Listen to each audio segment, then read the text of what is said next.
ভোরে ফজরের ওয়াক্ত হলে, আজান হলে ঘুম থেকে উঠে ওযু করে সুন্দর করে, পুরুষ হলে জামাতের সাথে গিয়ে, মহিলা হলে বাসায় নামাজ পড়বেন খুব ধীরস্থিরতার সাথে, সুন্দর সাথে।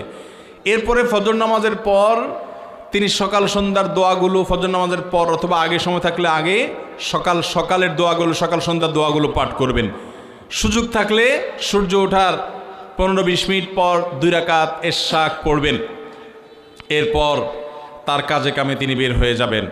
সকালে ঘুমানোটা এটা আমাদের জন্য স্বাস্থ্যগত দিক থেকে উপকারী বিষয় নয়, আর কোরআন হাদিসের দৃষ্টিতেও প্রশংসনীয় কোনো বিষয় নয়।